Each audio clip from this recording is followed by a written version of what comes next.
Everybody, Hamp Thomas here, and what is a Zillow killer? We're going to talk about that today. There is a weapon to kill Zillow and all other online valuations if only realtors would use it. So what makes a Zillow killer? One piece of information that could change everything about online valuations. Two little words, one thing though. What does MLS already have that no one else has?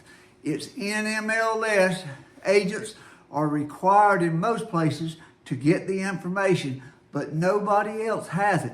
Online valuations, if they get that information, they either get it from MLS or they get it from public records.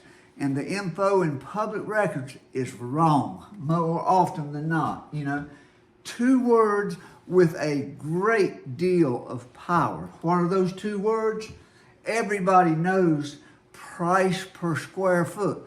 Well, the two words that MLS has is square footage.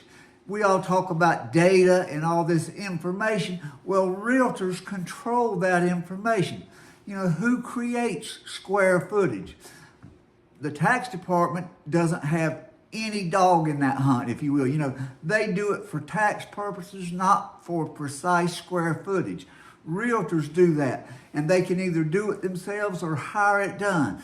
But it takes realtor money, and it does take money to get that information. So what happens with that? Square footage makes all real estate valuation work. Other than location, square footage is the most important number in every valuation, whether it's agents, appraisers, or all online valuations. A lot of people tell you it's not so, but if you actually get to see any of these logarithms or whatever formulas, it's got price per square foot in it. Now, realtors already control that information, and they've got to stop giving it away, guys. Zillow has never measured a house. Realtors do it, and it costs them money to do it. Realtor.com could be the #1 real estate website in the world with one change. That's all it would take. Everybody throws around the word data now like it's the most powerful thing in the world. We've got data. Where does that data come from? MLS. Who controls it?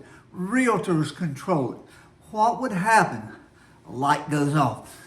What would happen if realtors stopped sharing square footage? They only share that with Realtor.com. Now, Zillow takes MLS data for free, and then they charge real estate agents a fortune to advertise on their website. There's something wrong with that picture. It's not a good system.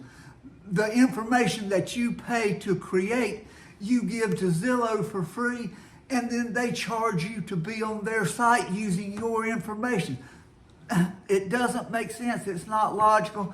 And if the National Association of Realtors would require agents to report square footage, but the only place that could have that data would be the Realtor.com. Buyers and sellers, they want the square footage data. So where would they go? Realtor.com. Then agents could stop paying Zillow, and Realtor.com would be king of the real estate information. One change, and Realtor.com is back in control. If you control the information, you control the internet. Zillow and Redfin and all the others, they get their information either from tax records, which are wrong, or MLS. This thing, it's gone awry somewhere really bad or astray. But remember, nobody can give you a valuation like an agent or an appraiser. And we use square footage. Realtors control it. If you want to be in charge of the internet valuations and everything else, control your square footage data, and the game will change overnight. Thanks for watching.